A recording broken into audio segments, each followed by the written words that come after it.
Existential. अच्छा अच्छा। कि जिसमें हमारा वजूद रहेगा नहीं रहेगा, हमारी एग्जिस्टेंस रहेगी नहीं रहेगी, इसको हम COP 28 के एंगल से थोड़ा बात करेंगे। क्योंकि ये बातें कई बार ये लगती है कि यार हमने क्या लेना है इन बातों पे, कि उन्होंने COP 28 में क्या किया क्या नहीं किया, वो हमारे मुताबिक चल ही नहीं रहे। लेकिन हमारे कॉन्स्टिट्यूशन में ये लिखा हुआ है कि हमारा हर मेंबर जो भी समाज में घटनाक्रम वापर रहा है उसका नेचर ह्यूमन सेंट्रिक एंगल से लोगों के सामने वो जवाब दे। इतनी सभ्रता हमारे हर मेंबर में होनी चाहिए। इसलिए कोई भी सवाल कर सकता है कि आप कह रहे हो कि एग्जिस्टेंशियल सवाल है, उसका देखो मेन वजह तो यही है कि कार्बन एमिशन बढ़ रहा है और ग्रीन हाउस गैसेज बढ़ रही हैं और उसकी वजह से हमारा टेम्परेचर बढ़ रहा है। और टेम्परेचर बढ़ना अपने आप में बहुत खतरनाक चीज होती है। वो जैसे हमारा जब आप हमारे को जब फीवर आता है उसका मतलब ये नहीं होता कि फीवर अपने आप बीमारी नहीं होती। फीवर किसी सीरियस बीमारी का अजहार होता है, एक साइन होता है, एक सिम्टम होता है वो। इसीलिए तो फिर डायग्नोज करवाता है ना डॉक्टर के आपको जो टेम्परेचर आया, इसकी इन्फेक्शन कहाँ है जिसकी वजह से ये आया, और फिर वो उस इन्फेक्शन को दूर करने की ट्राई करता है। इसलिए ये जो टेम्परेचर आ रहा है हमारी अर्थ को, इसलिए एक तो ये है कि दुनिया के जो सारे लोग हैं, जो उसमें साइंटिस्ट भी हैं, उसमें कंपनियां भी हैं, उसमें कारपोरेट सरकारें भी हैं, उसमें मानवतावादी भी हैं, उसमें पर्यावरणवादी भी हैं, ये सारे इस बात पे लगे हुए हैं कि अब ये सीरियस प्रॉब्लम हो रही है और हर साल उनको कॉन्फ्रेंस करनी पड़ रही है। तो इस बार जो अभी दुबई में कॉन्फ्रेंस हुई और उसके पहले जो हुई थी, तो पहले ये हुआ था कि शायद जेरा जो हमारा ये फॉसल फ्यूल है इसको हम मतलब आउट कर दें। मतलब वहां जो झगड़ा चल रहा था जब डॉक्यूमेंट लास्ट मतलब वो ड्राफ्टिंग हो रहा था भी फेज आउट करें या फेज डाउन रखें, तो ये झगड़ा था। इस बार भी ये झगड़ा वहीं आ गया COP 28 में कि फेज आउट लिखा जाए या फेज डाउन लिखा जाए।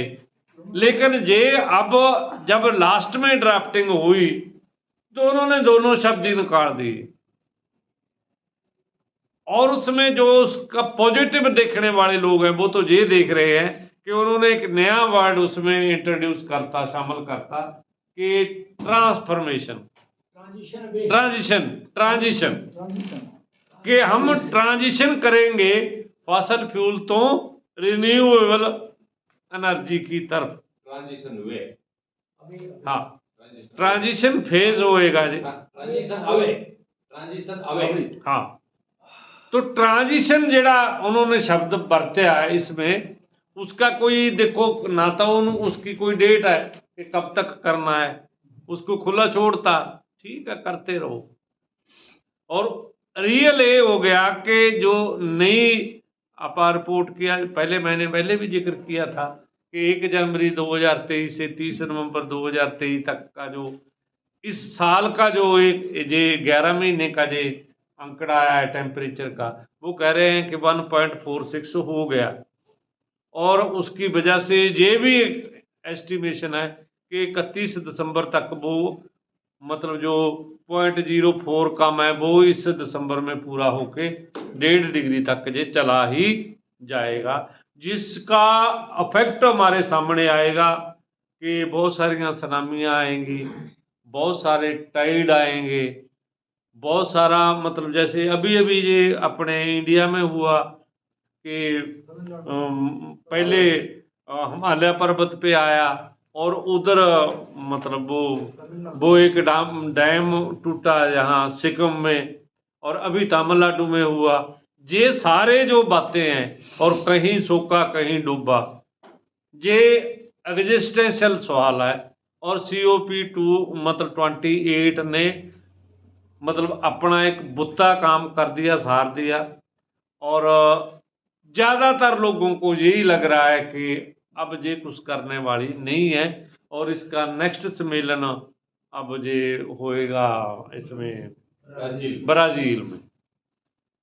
और इस बार एक बात का उसमें नया जो पता लगा COP2 में कि पहले जो भी वहां आता था एक जर्नल फॉर्म भरता था, उसमें पता नहीं थी चलता कि ये कौन है कौन नहीं है।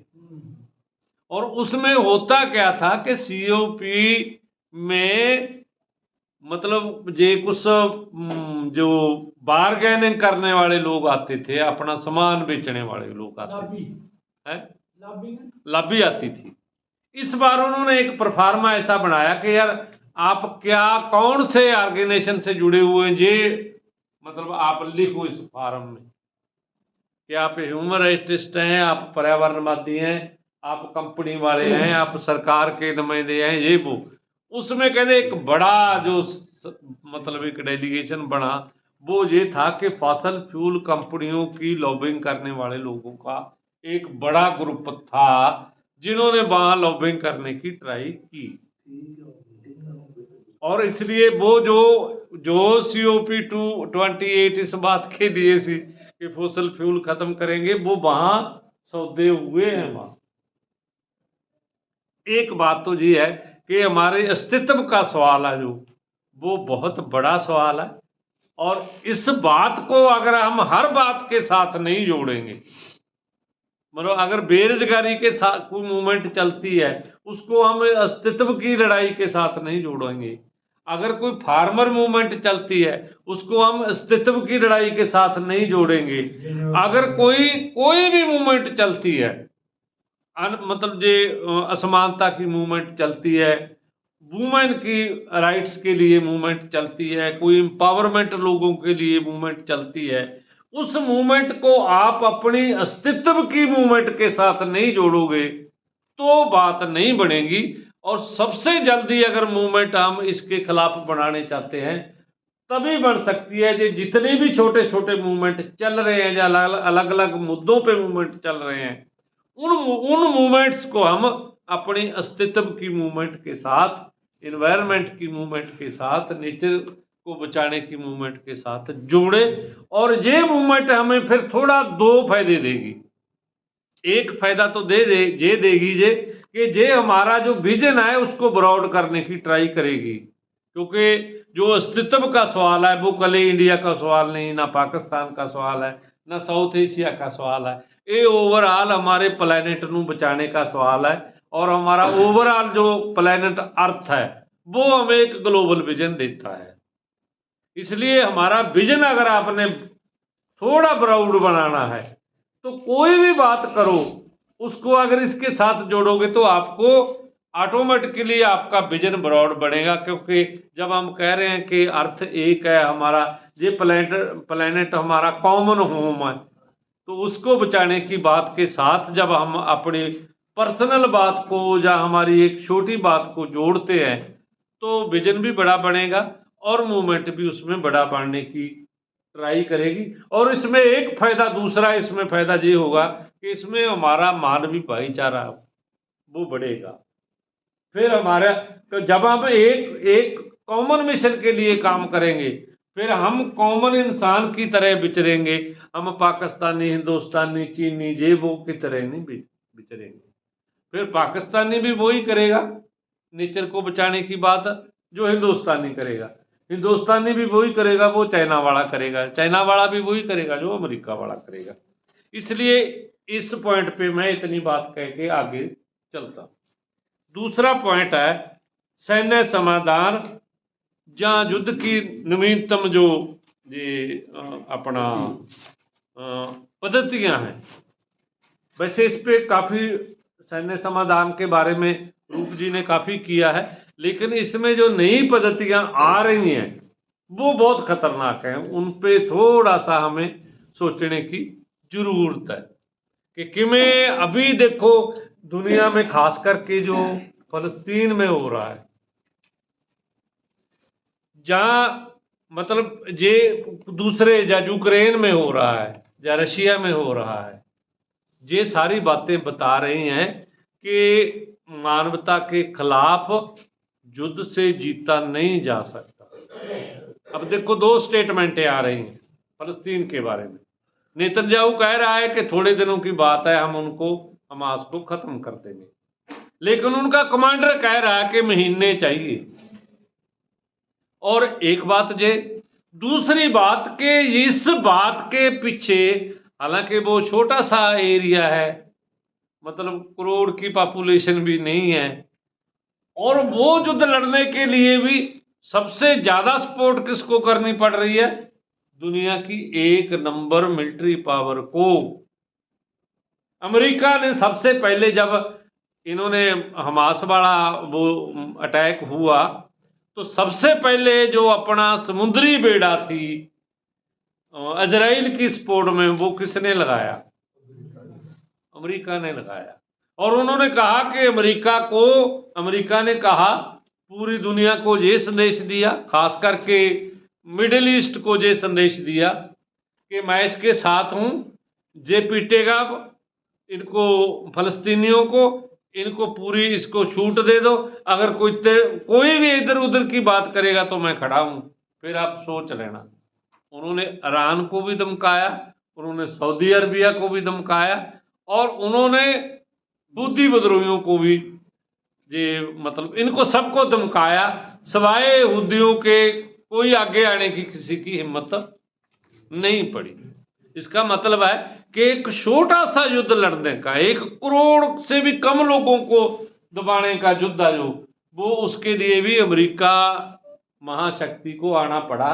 इसलिए कई बार हम सोचते हैं, यार हमने अमेरिका से क्या लेना है?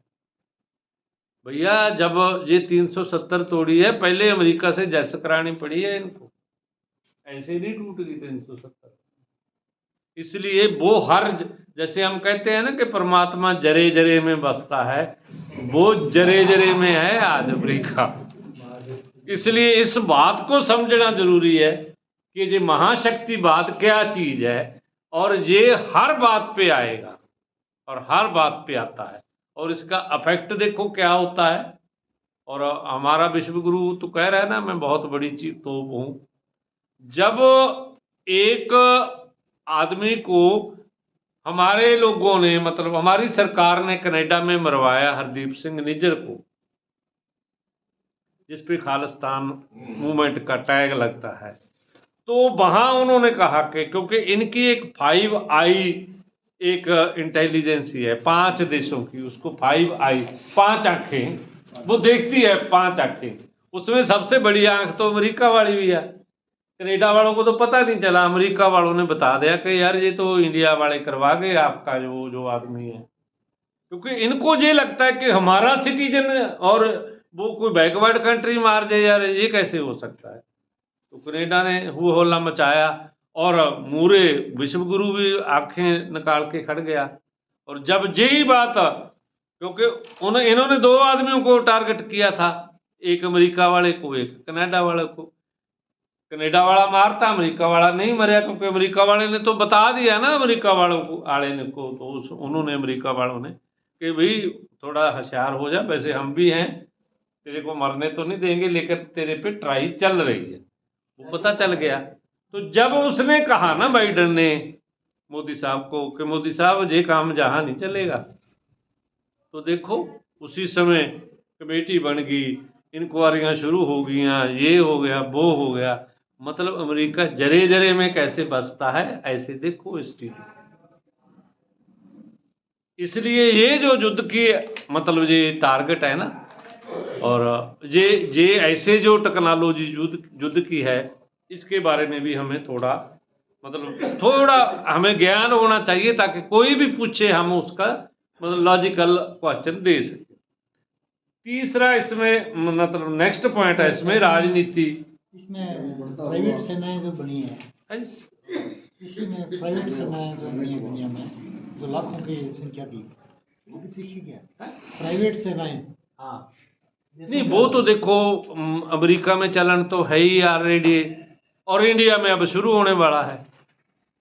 ये जो आया है ना अपने स्कीम आई है अग्निवीर योजना, अग्निवीर योजना के बारे में जब आपने यही कह दिया कि वो बच्चों को हम 4 साल के लिए रखेंगे और 4 साल के बाद हम सिर्फ, वो भी पक्का नहीं है कि 25% को हम कोशिश करेंगे परमानेंट करने की, 75 को तो उनका अभी जवाब है, उसके बारे में भी कोशिश है। हमारे पंजाबी में कहते हैं कि कोशिश सस्सा दे पैर च जो बिंदी लग जाए ना, मतलब कम ही समझो उन बात को, उसका वजन ही कम बन जाता है, इसलिए वो भी कोशिश ही है। चलो अगर उनकी कोशिश को भी मान लें तो 75% जेड़े बच्चे जिनको तो आपने पूरी आर्म्स की पूरी तैयारी करा दी फौजी बना के, तो वो जा तो फिर ये एक तरीका ये है कि उनको वो कहेंगे कंपनियों को कि आप इनको प्राइवेट भर्ती कर लो और जब हमारे को जरूरत होगी तो हम ले लेंगे, जा पाई फिर वो गैंगस्टर बनेंगे।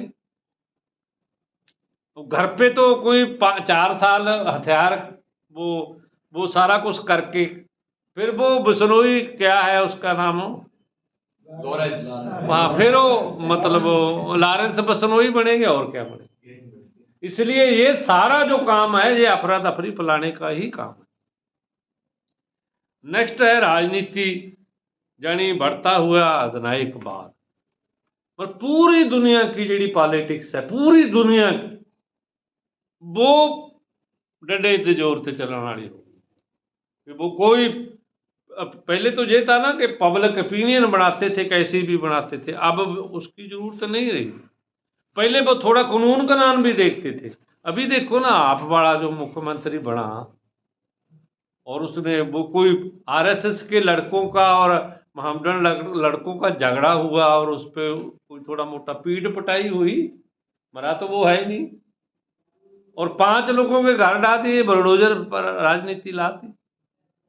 मतलब ये किसके पास राइट है कि मतलब मेरा बच्चा गलती करे, मेरी पूरी फैमिली का आप घर मतलब तोड़ दो, और वो भी बगैर कोई नोटिस दिए, बगैर कोई लीगल कार्रवाई किए। ये सारा अधिनायकवाद है। और इससे बड़ा अधिनायकवाद और क्या हमारे सामने इंडिया में आएगा कि पूरी की पूरी अपोजिशन को आउट कर दो पार्लियामेंट में, और फिर वो कानून पास कर दो जिसके आसरे पूरे का पूरा चलना है साडे समाज में। वो 3 जो बड़े कानून हैं, और कहा ये जा रहा है कि अंग्रेजों की गुलामी से मुक्ति, पर रियल में ये है कि वो अंग्रेजों से ज्यादा क्रूर बने हैं ये जो कानून तीनों बने हैं। आप पहले तो ज्यादा से अंग्रेजों में तो ये था कि किसी को पकड़ लिया 24 घंटे के अंदर अंदर आप पेश करो, और उसमें ऐसा भी है कि 90 दिन आपने कोर्ट के सामने पेश ही नहीं करना। और उसका अभी एग्जाम्पल हमारे सामने है कि ये जो रजौरी में अटैक हुआ मिलिट्री पे, और जो बकरवालों के मतलब उन्होंने 8 बच्चों को पकड़ा और इतना पीटा, 3 मर गए और 5 मरने वाले हैं। और वो तो ज्यादा प्रेशर पड़ गया वहां लोगों का और बकरवाल कम्युनिटी का, और इनको ये लगता है कि यार आने वाले दिनों में इलेक्शन करानी पड़ेगी, तब जाके मिलिट्री पे FIR हुई है। पहले तो ये इन्होंने कह दिया, ऐसे फेंक दिया, और उसकी वीडियो जागी के मतलब उसकी उनकी बॉडी पे लाल मिर्ची कैसे छिड़की जा रही, वीडियो क्लिप नहीं आता, कुछ नहीं होता। ये वीडियो आने के बाद ये हुआ सारा कुछ। इसलिए ये कितना अधिनायकवाद हमारी मतलब पॉलिटिक्स में आ गया है, ये तो हम देख सकते हैं। और ये यही नहीं है, ये पूरी दुनिया में है। बाइडेन देखो क्या कर रहा है, यूएनओ में देख लो अभी, यूएनओ में देख लो क्या है, और बाइडेन क्या कर रहा है, और मतलब ये इजराइल वाला क्या कर रहा है। मतलब यार बच्चों को मारना। और अभी जो संसद में 146 लोगों को बाहर निकाल के और आईपीसी की धाराएं पास की गई हैं, बिल पास किए गए हैं, उसमें ये आया है कि आप किसी को भी रिमांड पे लेके 90 दिन के लिए अंदर डाल सकते हो। किसी को नहीं है, कुछ केसों में है। हाँ, लेकिन कुछ केसों में आप उसके ऊपर धाराएं डाल सकते हो आतंकवाद की फलाना के ढिमाका की, डाल के आप उन्हें अंदर डाल सकते हो 90 दिन तक। उसमें यही है ना, फिर इसका मतलब फिर रूल ऑफ लॉ वाली बात तो कोई जो अंग्रेजों से तो ज्यादा ही क्रूर बने ना। अंग्रेजों वाले जो कह रहे हैं कि हम अंग्रेजों से मुक्ति दिलाना चाहते हैं, उससे तो ज्यादा ही क्रूर बने। और नेक्स्ट बात ये है, अगला पॉइंट है इकोनॉमी वाला, जी काफी करीब करीब हो गया कि इतनी गैर बराबरी अब तक दुनिया जब से मतलब बनी है, ये इंसानी भाईचारा बना है, अब तक तो इतनी मतलब आर्थिक गैर बराबरी नहीं रही। अब तो देखो जितने भी जे आ रहे हैं, मतलब करोड़ों करोड़ जेड़े जे अपना जिनको हम बोल रहे हैं अरबपति, जे कितनी तेजी से बढ़ रहे हैं। अपने इंडिया का अगर आप थोड़ा सा एक आंकड़ा ही देखो तो हमारे भारत में 2000 में 9 अरबपति से सारे, इस सदी के स्टार्टिंग में सिर्फ 9 अरबपति से, और अब तो जे मेरा ख्याल हो गए 166 हो गए। अगर वो अरबपति हो रहे हैं तो वो इकोनॉमी जो इतनी ज्यादा थोड़े लोगों के पास इकट्ठी हो रही है, वो कहीं से तो इकट्ठी कर ही रहे हैं ना। इसका मतलब जो ज्यादातर लोग हैं उनसे वो छीन रहे हैं, उनसे वो निचोड़ रहे हैं। और कल भी जैसे सागरवारी ने बात की थी, वैसे ये ऑक्सफॉर्म की रिपोर्ट भी है ना कि सबसे ज्यादा जीएसटी कौन देता है, हेठला 50% गरीब तबका। सबसे जीएसटी ज्यादा कौन देता है, जो लोअर गरीब है, सबसे गरीब हेठला 50% तबका। और जिनके पास सबसे ज्यादा धन है वो जीएसटी सबसे कम देते हैं। और बर्ताज ये दिया कि देखो जी जीएसटी, पहले हमें भी ये लगता था, मेरे को तो आप ये लगता था कि यार जो ये टैक्स टूक्स वाले ही देते हैं, ज़्यादा टैक्स तो पैसे वाले ही देते हैं, गरीब थोड़ी देता होगा। अब तो इन्होंने एक पाव, आपने ये दही भी खरीदना है उस पर भी जीएसटी लगा दिया, और एक पाव आपने दूध भी खरीदना है उस पर भी जीएसटी लग गया। तो जो निचले लोग हैं, क्योंकि दूध दही वगैरह तो आपको खरीदना ही पड़ेगा ना, आप कार नहीं खरीदोगे उसके बगैर तो काम चल जाएगा, लेकिन उसके बगैर तो काम नहीं ना, चीनी के बगैर तो काम नहीं चलेगा, आपको किलो चीनी तो खरीदनी पड़ेगी, उस पर भी जीएसटी है। और एक ये है कि आप परचून में खरीदोगे जीएसटी लगेगी, बल्क में खरीदोगे तो जीएसटी नहीं लगेगी। ये काम भी असली जो बड़े पद्धर पे खरीदता है उस पर कोई जीएसटी नहीं। और कहाँ आती है, जैसे हमारे आप पंजाबी में कहते हैं कि पानी नीवे की तरफ जाता है। इसलिए जो इकोनॉमी है हमारी वो इतनी ज़्यादा मतलब उसमें असमानता आ गई है कि अब पहले कह रहे थे 1:2, 1:5, अब तो कोई यार उसका आंकड़े ही नहीं बन रहा है कि कितना अनुपात कैसे करें, वो उसमें तो कैलकुलेटर ही फेल होते जा रहे। और इसमें जो नेक्स्ट है सांस्कृतिक क्रूरता और बर्बरता में बढ़ोतरी, मतलब सब कल्चरल जो वैल्यूज ने ਇਹਦੇ ਚ कितने मतलब हमारे वो बर्बरता आ गई है कि पहले तो यार किसी के कोई भी आदमी तड़पता था तो आदमी तरस करता था, उसमें दया आती थी, रहम आता था।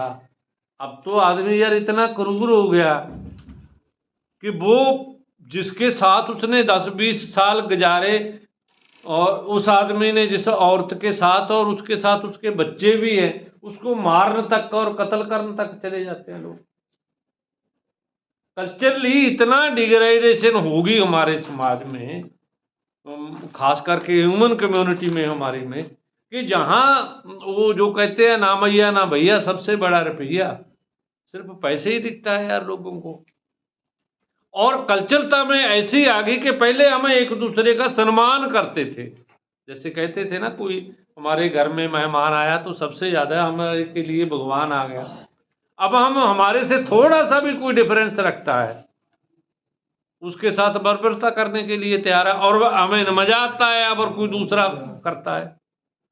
अब हमारे मिनॉरिटीज के साथ हमारे समाज में इतनी बर्बरता हो रही है यार, कोई आवाज ही नहीं उठ रही। 2 साल कश्मीर में लॉकडाउन लगा रहा, कोई इंडिया में नहीं आवाज उठी। और 1984 में सिखों के साथ जो बर्बरता दिल्ली में और देश के दूसरे हिस्सों में हुई, ठीक है, सिखों ने तो जिसके साथ बर्बरता होती है वो तो आवाज उठाते ही है, पर दूसरी किसी भी कम्युनिटी में ऐसा नहीं आया यार, ऐसा कैसे कर दोगे आप। और सबसे ज्यादा राजीव गांधी ने जब इलेक्शन लड़ी तो सबसे ज्यादा सीट सिखों को मारने से मिली। अब मोदी ने जब ये दंगा करवाया गुजरात में कोदरा वाला, तो ये इसको सीटें भी कितनी मिली और प्रमोशन होके प्रधानमंत्री भी बन गया। और अब इनकी बॉडी लैंग्वेज देखो, मतलब मैं तो हैरान था आज जब अमित शाह बोलता था पार्लियामेंट में इस पे, ये जो इन्होंने 3 नए कानून बनाए हैं, मतलब जैसी इसकी बॉडी लैंग्वेज है उससे ज्यादा सख्त है ये कानून।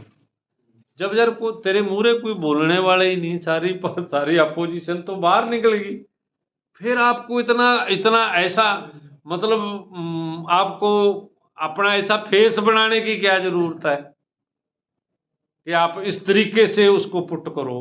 नॉर्मली भी कर सकते हो ना। नहीं, अब इनकी सब, अब जब ये मतलब वहां जाते हैं पब्लिक मीटिंग में भी इनकी बॉडी लैंग्वेज देखो क्या है, उसमें कितनी क्रूरता है। और दूसरे के बारे में इधर उधर कितना बोल देते हैं। इसलिए ये जो बर्बरता है और ये कल्चरली जो डिग्रेडेशन है, हमारी कल्चरली जो हमारा सांस्कृतिक पतन है, वो इस लेवल तक आ गया कि हमको इंटरवेंशन करने की बजाय, हम रोकने की बजाय, हमें लोगों को मजा आता है इसीलिए वो कर रहे हैं, नहीं वो कैसे कर लेंगे। और लास्ट है विज्ञानक जी अपनी टेक्नोलॉजी है, ਇਹਦੇ ਚ कई चीज़ें ऐसी आ गई हैं, जैसे बहुत सारे लोग ये भी शक करते हैं कि यार ये ईवीएम के जरिए जीत जाते हैं। ये भी नई मतलब टेक्नोलॉजी है। अब जब पेगासस के जरिए आप किसी की कंप्यूटर में फाइल रख सकते हो, आप पेगासस के जरिए मेरे कंप्यूटर में फाइल रख सकते हो, आप पेगासस के जरिए मतलब मेरी सर्विलेंस हर समय कर सकते हो। तो ये कितनी एक बड़ी चिड़िया है कि इसको आप मतलब है कि नहीं कर सकते। और इलेक्शनों में तो होते ही ऐसा है, जब हिलेरी क्लिंटन की अपना ईमेल हैक हो सकती है तो दूसरे की क्यों नहीं हो सकती। अमेरिका की टेक्नोलॉजी है यार। हिलेरी क्लिंटन उनकी प्राइम मिनिस्टर अपना प्रेसिडेंट की वो है, कैंडिडेट है, उसकी मतलब वो होगी हैक होगी ईमेल, और कह रहे हैं कि जी रशिया वाला ने करवा के ट्रंप को जिताया। तो ये क्या है, ये भी तो हो ही सकता है। और दूसरी बात ये है कि ये जो एल्गोरिज्म है ना इसमें शब्द एक, ये क्या है, ये है कि आपने किसी खास सेट को अगर टारगेट करना है ना, तो आप कंप्यूटर को एक कमांड दे दो कि इस सेट को आपने 20% से ज्यादा मतलब कोई लोन नहीं लेना, जॉब देनी है, आप उसमें वो लगा दो एक कि 20% को जॉब देनी है, इससे ज्यादा इस सेट को जॉब नहीं देनी, 20% को ही लोन मंजूर होना चाहिए, उससे ज्यादा नहीं होना चाहिए। सपोज करो वो सरदारों पे लगा दिया कि जिसका नाम ऐसा नाम आ जाए फलाना सिंह और फोटो उसकी ऐसी आ जाए, तो आपने उसको 20% से ज्यादा, वो कंप्यूटर ही नहीं देगा। और हम आपस में झगड़ेंगे, ये कहेगा यार मेरे बेटे को तो मिल गया, तेरा बेटा नलायक शीश करके नहीं मिला, मेरे को एल्गोरिज्म का ना इसको पता ना मेरे को पता। LIC ਚ ਆ ਗਿਆ ਜੀ, ਜਦੋਂ ਕੇਸ ਟਾਈਪ ਕਰਦੇ ਨੇ ਨਾ, ਜੇ ਖਾਨ ਆ ਜਾਂਦਾ ਕੰਪਿਊਟਰ ਉੱਥੇ ਪੁੱਛਦਾ ਵੀ ਆਤੰਕਵਾਦੀ ਤਾਂ ਨਹੀਂ ਹੈਗਾ, ਹਾਂ ਉਹ ਕਾਨੂੰਨ ਆ ਜਾਂਦਾ। मतलब ये है कि उसमें ये जो कह रहे हैं ना कि LIC में जब खान शब्द आ गया मगर, तो वो पूछते हैं भी कोई आतंकवादी तो नहीं। इसका मतलब ये एल्गोरिज्म है जो टेक्नोलॉजी ਦੇ ਵਿੱਚ हमारे आ गया। और आर्टिफिशियल इंटेलिजेंसी है जो, इसके बारे में अभी जो लेटेस्ट ये अभी इसकी जिनपिंग की और बाइडन की जो मीटिंग हुई है ना पिछले दिन, उसका एजेंडा एक ही था कि यार अगर हम मिलिट्री में या हथियारों में अगर इसको यूज ना करें, ऐसा ना हो कि आर्टिफिशियल इंटेलिजेंसी किसी ऐसे आदमी के हाथ में आ जाए, वो हमारे सारे का सारा मिलिट्री का जो आर्म्ड सिस्टम है उसको ही हैक करके अपने को सारा इधर उधर कर दे। मतलब अब इनको भी ये चिंता होने लगी है। ये जो अभी लेटेस्ट इनकी मीटिंग हुई है बाइडन की, और क्योंकि पहले तो ये लगता कि यार क्यों मिल रहे हैं, जब ये आया ना अखबारों में कि यार ये क्यों मिल रहे हैं, इनका मतलब क्या, अब इनकी बनती ही नहीं जब। और फिर जब थोड़ी थोड़ी बात समझ के सामने ये आई कि इन्होंने आर्टिफिशियल इंटेलिजेंसी पे बात की है कि कम से कम हम इनको कुछ क्षेत्रों में हम इसको लिमिटेड करें, लेकिन वो मेरे को नहीं लगता कि वो ज़्यादा समय ये कोई लिमिटेड कर सकेंगे। और अब ये तो यही कह रहे हैं कि किसी आतंकवादी के हाथ लग गया, ऐसे लग गया वैसे लग गया। इसलिए ये जो एल्गोरिज्म है या आर्टिफिशियल इंटेलिजेंसी है, अब तो देखो ये हमारे बच्चों को बर्बाद कर रही है। क्योंकि हमारे बच्चों पे एक पिछले दिन ही एक ये आया सर्वे, उसमें है कि जो टीनेजर बच्चे हैं इंडिया में, टीनेजर बच्चे हैं उसमें 39% हमारे बच्चे ऐसे हैं जो 1 से 3 घंटे मोबाइल पे लगे रहते हैं। और उनमें से 46% बच्चे ऐसे हैं जो 3 से 6 घंटे तक, मतलब वो तो 1 से 3, और 46% ऐसे हैं जो 1 से 6 घंटे, हाँ 1 मिनट बस मैं अभी कल 1 से 6 घंटे लगे रहते हैं। और 15% ऐसे हैं जो 6 घंटे से भी ज़्यादा लगे रहते हैं। और वो क्या कर रहे हैं, इसका इफेक्ट जो एक आ रहा है, उसका एक इफेक्ट मतलब जहाँ उनकी कंसंट्रेशन में प्रॉब्लम आ रही है, जहाँ उनमें क्रिएटिविटी कम हो रही है, उसका सबसे बड़ा इफेक्ट ये आ रहा है कि बच्चों में डिप्रेशन आना शुरू हो गया है। और जेड़े कश्मीरी बच्चे पहले लड़ते थे अब वो ड्रग्स में चले गए हैं। और कश्मीर में जैसे पंजाब में आप सुनते हो कि ओवरडोज नाल बच्चा मर गया, कश्मीर में अब ओवरडोज नाल जिहड़ा छोटा यंग जनरेशन है वो मरनी शुरू हो गई। वहाँ इन्होंने सप्लाई की है इस सिस्टम ने वो ड्रग। इसलिए उसमें जो आर्टिफिशियल इंटेलिजेंसी है वो बच्चों के सामने ऐसी चीज़ें ला रही है कि आप कुछ भी खोलो वो और ही चीज़ें आएगी, सेक्सुअल चीज़ें आएंगी, और बच्चे उसी में मतलब इधर उधर होके खराब हो जाते हैं। और इसीलिए वो अपने सहपाठियों को मारने तक चले जाते हैं। और ये तो हम देख सकते हैं ना USA वगैरह में कि दूसरे चौथे दिन यूरोप में US में कोई ना कोई ऐसा कांड होता है जब कोई बच्चा गया और गन लेके गया और मैडम तक को अपने साथियों तक को मार दिया उन्होंने, 12-12 15-15 अपने क्लासमेटों को मार रहा है। इसलिए ये जो मतलब आर्टिफिशियल इंटेलिजेंसी है, इसके जरिए वो हमारी सर्विलेंस कर रहे हैं। और हमें भी कोई ऐसी बात करनी चाहिए कि यार जो हमारी सर्विलेंस तो कर लें, कोई बात नहीं, क्या कोई ऐसा डिमांड या ऐसी बात हमें नहीं करनी चाहिए कि जो हमारे टैक्स पे जी रहे हैं उनकी यार सर्विलेंस हम भी करें, हमें भी तो पता चले ना क्या है। अब इन्होंने ये जो इलेक्टोरल बॉन्ड वाला ये बताते ही नहीं कहाँ कौन दे रहा है इनको। कंपनियां इतना पैसा दे रही हैं, फॉरेन फंडिंग पहले मनाही सी किसी भी पार्टी को लेने से, अब इन्होंने कानून बना लिया कि जितनी मर्जी लो। और वो फॉरेन फंडिंग कर क्यों रहे हैं, ताकि वो इनके मुताबिक पॉलिसी बनाए। ताकि वो इनके मुताबिक मतलब वो जो कंपनी को चाहिए ऐसा कानून बना दे। और यही कानून है जो हमारे अगले एजेंडे में आए हैं कि ये कानून जेड़ा तीसरे एजेंडे में अपने शामिल है, ये वही कानून है जो वो फॉरेन फंडिंग या इलेक्टोरल बोर्ड मतलब बाउंड के जरिए इनको पैसा देते हैं और इनको सत्ता में लाते हैं। सो ये मतलब पॉइंट वाइज जो डिमांड थी उसके बारे में जितना भी हमने सोचा था और उसके बारे में हमने बात की है। और ये इसलिए की है बात ताकि हमारे सारे साथी जब भी कोई ऐसी बात आए वो नेचर ह्यूमन सेंट्रिक एंगल से अपनी इस बात को अच्छे तरीके से एक्सप्लेन करने के अपने आप को योग्य बनाए ताकि लोगों में हमारी मूवमेंट है वो अच्छे तरीके से फैल सके। शुक्रिया। खाना तैयार है।